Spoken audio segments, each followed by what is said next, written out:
We're going to finish our discussion of systems of linear equations, looking at applications. And we're going to do so because many day-to-day applications actually relate to variables linearly. When solving an application involving two unknowns, we can use a system of two independent equations. Now, what we have been working with is graphing and then solving systems either by method of substitution or addition method.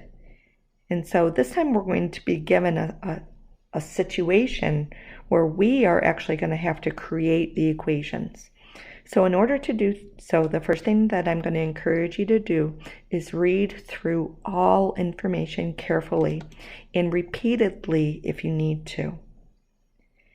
As you're reading, you want to identify, what am I actually trying to find? Assign a variable to each unknown quantity, and it is often helpful to use variables that make sense in the context of the problem. So not just an X or a Y. So sometimes it is helpful to you to think about, what am I trying to find, and is there actually a variable that I could use to help me make that association make sense?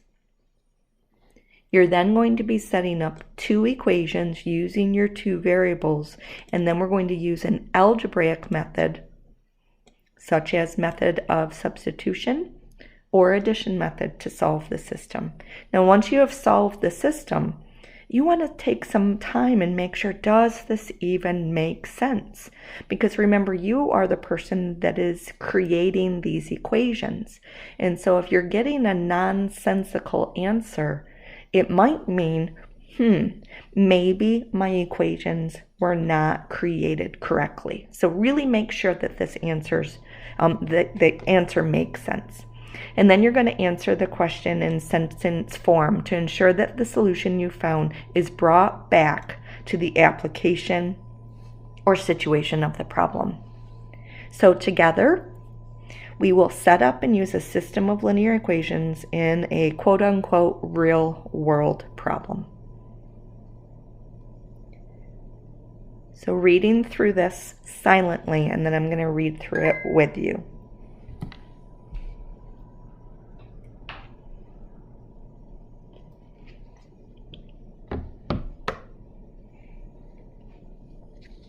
So a boat takes 3 hours to go 24 miles upstream against the current. Now, what that means is against the current means we're fighting against the current. And so the current is not helping us. In the same amount of time, the boat can cover a distance of 48 miles, going downstream with the current, which means the current is helping us. And so then our job is to reread. I'm not even going to go to the last sentence. So a boat takes 3 hours, that's time, to go 24 miles. That's distance, with the condition that we're going against the current. Same amount of time. So how much time? 3 hours. The boat can cover a distance of 48 miles, and the condition is with the current. So our job is to determine the speed of the boat in still water, meaning if there was no current, what would the speed of the boat be? Nothing working against it, nothing working with it. And then your other unknown is the speed of the current. So read it as many times as you need to. Make sure that you're reading it, taking time to process. Read, and read. Now, steps 2 and 3 are kind of a combination. One is more processing, the third one is more write it down. So we are trying to determine the speed of the boat in still water. So the speed of the boat, so I'm going to choose to use the variable b. And so b stands for the speed of the boat in still water. And then we're also trying to determine the speed of the current. So I'm going to use the variable c. So c stands for speed of the current.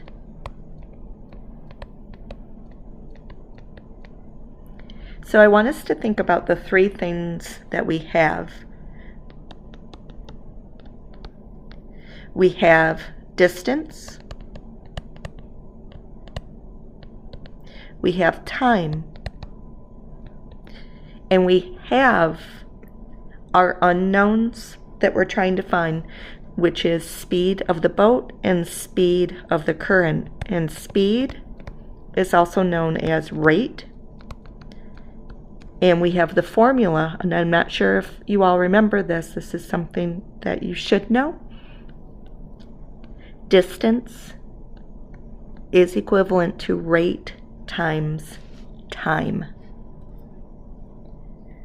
So I have this little handy table right here. And so we have distance. Our speed for both the boat and the current is unknown, but that is talking about the rate. And then we have time. Now the conditions are the boat going against the current and the boat going with the current. Now the boat going against the current can travel 24 miles in 3 hours. The boat going with the current can travel 48 miles and the same amount of time, which is 3 hours. Now the rate is our speed, and it's a combination of how the boat is acting with the current. So it's a combination of B and C. So I want you to think about how B and C are relating with each other when we're first going against the current. If we're going against the current, we're going upstream. That means the current is not helping the boat. It's taking away from the boat. So the rate,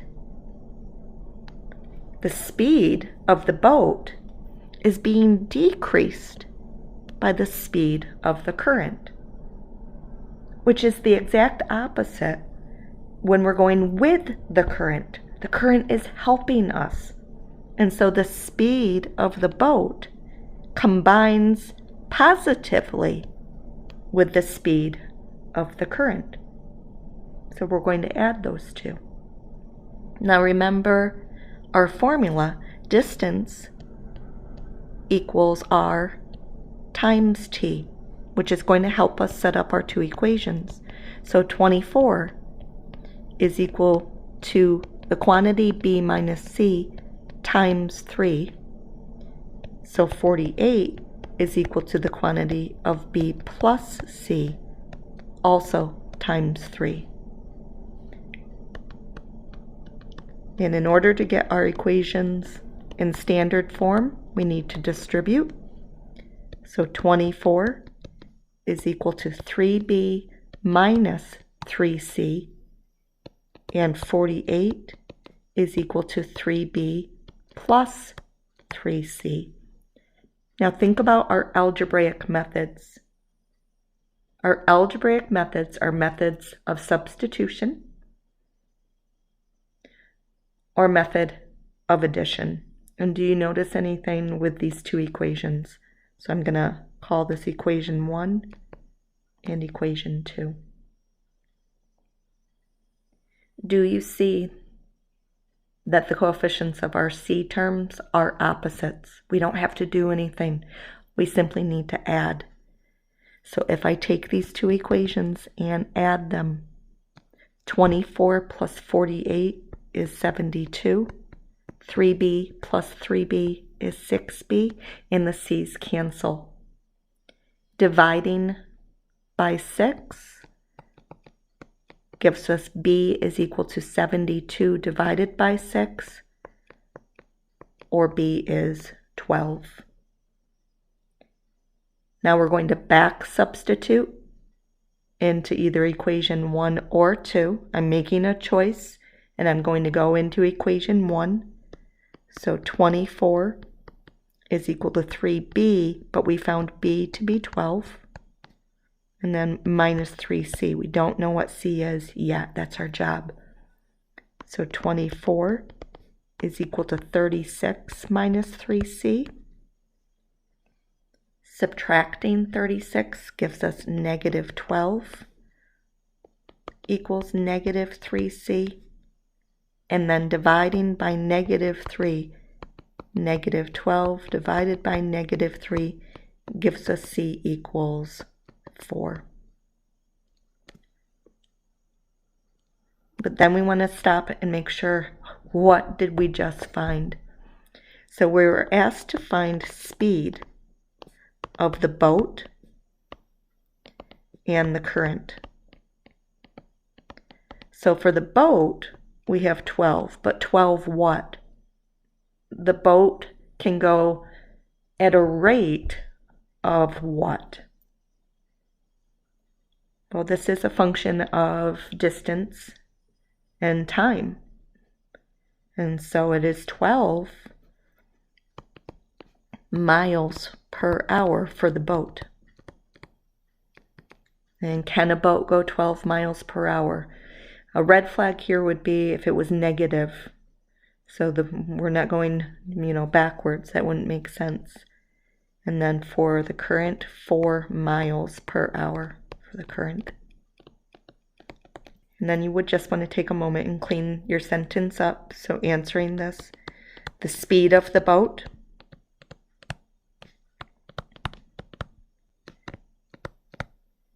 is 12 miles per hour. And the current's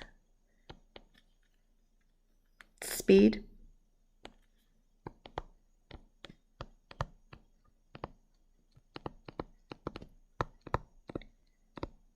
is 4 miles per hour. So make sure you're really showing all of your steps. Help yourself. So a little check. So question, 2 angles are complementary. This is something we're going to need later on in this course. We need to know that if 2 angles are complementary, they add to be 90 degrees. The measure of the first angle is 3 degrees less than twice the second angle. We're going to let F equal the measure of the first angle. We're going to let S equal the measure of the second angle. And your job is to figure out what 2 equations represent the information using variables F and S. And then later, we will be finding the measure of each angle. We'll do that together in class.